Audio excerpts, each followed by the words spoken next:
Welcome to Cybernexus Academy, C Language Chapter Number 3, Input Output Handling।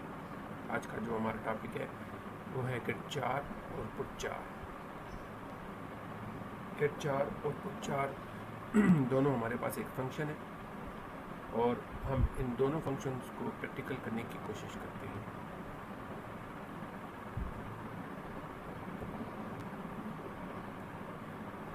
यहाँ पर हमारे पास Dave C++ 5.1 IDE मौजूद है और इसमें मैंने पहले से C लैंग्वेज का जो इन्वायरमेंट है वो क्रिएट कर चुका हूँ।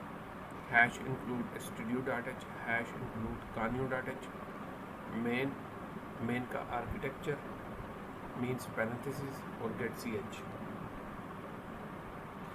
यहाँ पर हम एक कैरेक्टर लिखते हैं, कैरेक्टर C सेमीकोलन और प्रिंट एफ, उसको प्रिंट करवाने की कोशिश करते हैं, double colon, inter a character /n underline के लिए और आखिर में सेमीकोलन। उसके बाद C की जो वैल्यू है उसको C इक्वल टू get 4, आखिर में सेमीकोलन और फिर पुट 4।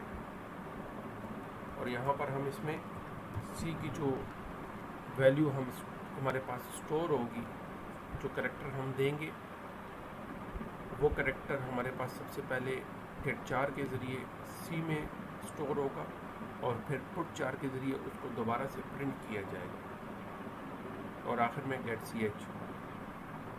Execute, compile. जब हमने इसको एग्जीक्यूट और कंपाइल किया so there is no error, फिर कंपाइल एंड रन। अब अगर आप देखें तो हमारी ये फर्स्ट वैल्यू जो है वो प्रिंट हो चुकी है, इंटर ए कैरेक्टर। अब इसमें अगर मैं एक कैरेक्टर दूं h और मैं इसको इंटर करूं तो ये वही कैरेक्टर मुझे दोबारा से प्रिंट कर रहा है। क्यों? उसकी बेसिकली वजह ये है कि इसने सबसे पहले ये कैरेक्टर get 4 के ज़रिए C में स्टोर किया और फिर पुट 4 के ज़रिए वही C की जो वैल्यू है वो हमें प्रिंट करा दी। इसके अलावा अगर यहाँ पर मैं कैरेक्टर की जगह इंटीजर यूज़ करूँ तो इंटीजर यूज़ करने के बिहाव पर भी हमारी जो स्टेटमेंट होगी उसके ऊपर किसी किस्म का कोई फ़र्क नहीं पड़ेगा get 4 या पुट 4 के बिहाव पर। Execute, compile and run.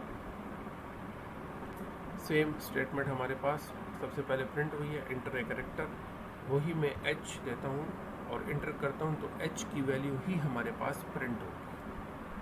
आपने देखा कि किस तरीके से हमारे पास हमने जो कैरेक्टर को इंटीजर वेरिएबल में कन्वर्ट कर दिया लेकिन उससे कोई फ़र्क नहीं पड़ा हमारी वैल्यू के ऊपर।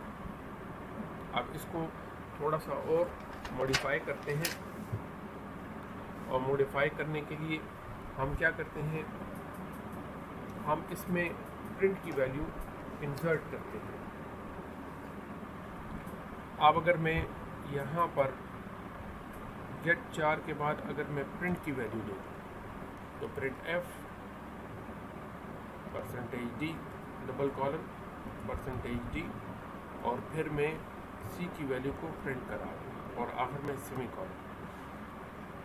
एग्जीक्यूट, कंपाइल, हमारे पास किसी किस्म का कोई एरर नहीं है। Execute, compile and run. दोबारा से हमारी जो स्टेटमेंट होगी इंटर ए कैरेक्टर, अब मैं h देता हूँ।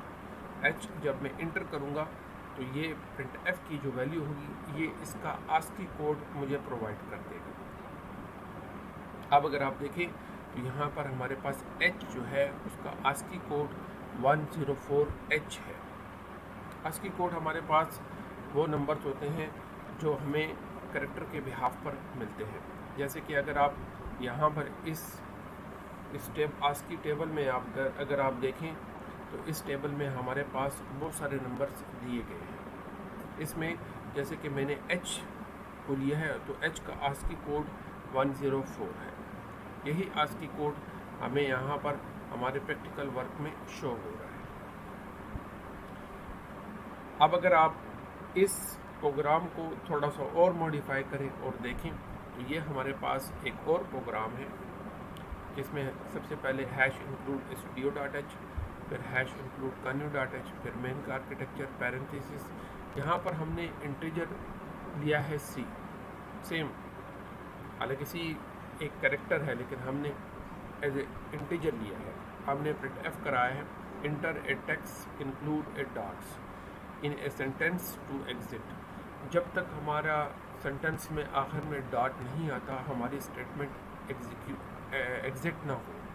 फिर हमने डू एक लूप लिया है जिसमें हमने गेट 4 और पुट 4 सेम सी की वैल्यू ली है, और आखिर में हमने वाइल लूप के ज़रिए जो सी की वैल्यू है उसको हमने टर्मिनेट करवाया है डॉट की वजह से, कि जब तक डॉट नहीं आएगा हमारी वैल्यू टर्मिनेट नहीं होगी। अब इस प्रोग्राम को एग्जीक्यूट, कंपाइल एंड रन करके देखते हैं।